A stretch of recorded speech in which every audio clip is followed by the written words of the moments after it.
So good to see you. Hi, Maggie. So we're just going to have a quick chat. Would you like to introduce yourself first to everyone else who's watching? Yeah, I'm Casey. I'm the director and founder of Sydney Yoga Collective here in Sydney, Australia. How'd you get started in yoga? I started in yoga when I was probably about 16 years old, and I'm from a small country town, so I was doing yoga at the local gym, which I don't think was really yoga, I think it was just stretching. So you have a background in business management, fashion design, many things, psychology. How has that helped you? Yeah, so the business side and the psychology side really ties into my philosophy at Sydney Yoga Collective, which makes yoga accessible for everybody, because a lot of people in everyday life would never normally go to a yoga studio. It can be quite intimidating because, everyone looks a certain way and the studios are presented in a certain way. So our philosophy here at Sydney Yoga Collective is that we're not your average yoga studio. Anyone can come. You don't have to be an Instagram model. You don't have to be able to touch your toes. We'd like it if you wore undies, but, generally speaking, it really is for everybody. So we are really trying to break down those barriers. For someone who's never done yoga, what is your recommendation? Where should they start? My recommendation is that they just start. At our studio, because it is accessible for everybody, you're not going to find, classes where we do headstands and handstands or any of this, really Instagram-worthy yoga stuff. We really start at the basics, and all of our classes are geared for beginners. Turn up, come to a class, throw yourself in the deep end, and you might be surprised of how quickly your body and your mind can adapt to the yoga practice.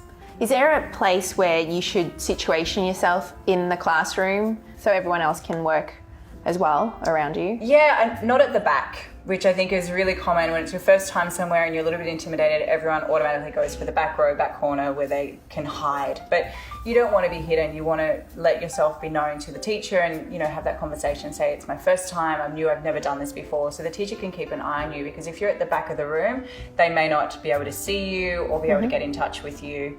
So your studio is quite well known for Kundalini. Could you explain the difference between normal yoga, Kundalini, and I think you also do Nam? Yeah, okay. So normal yoga is your vinyasa yoga. So it's the one where people are flowing, there's lots of standing, usually breath per movement. Kundalini yoga is known as the yoga of awareness. So you are pretty much sitting down most of the time.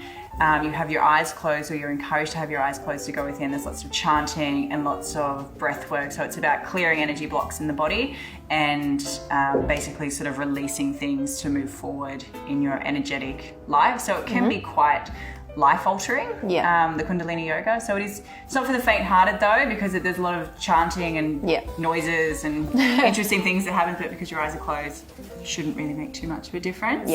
And then Nam yoga is similar to Kundalini in that it takes the chanting and the breath work as well, but it's a little bit more, I guess, of a mix between the Vinyasa class and the Kundalini class. So it can be more dynamic. You might be holding certain poses for up to 5 minutes and breathing through them, which can be quite intense. Yeah, that's a lot. But again, it's all about shifting blocks and moving energy in the body. Okay, so I see that you have Jin and Yoga.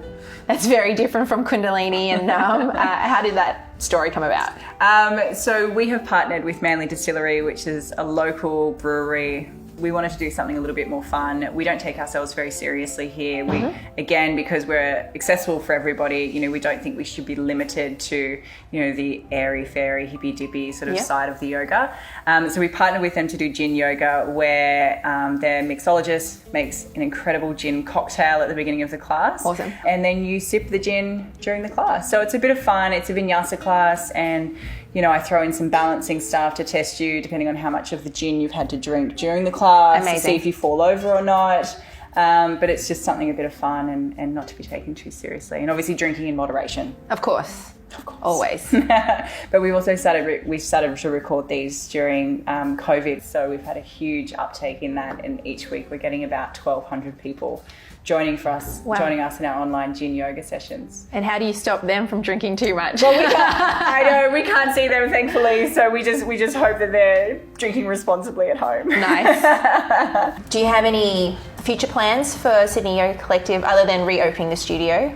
We do. We are very excited to say that we partnered with Tourism New South Wales, and as part of that partnership we are going to a bunch of different locations in Sydney and in Greater New South Wales to do some yoga videos to share on their website and also on sydney.com website as well as part of their health and wellness initiative. So the first place we're going is a place in the Hunter Valley called the Spices Retreat, which is just absolutely beautiful. So super excited about going there, doing some yoga, drinking some wine. I see a theme here.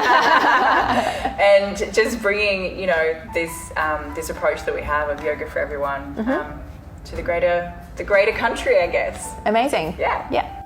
Casey, thank you so much for having me. I guess the thing to say is namaste, right? Namaste. Thanks, Maggie.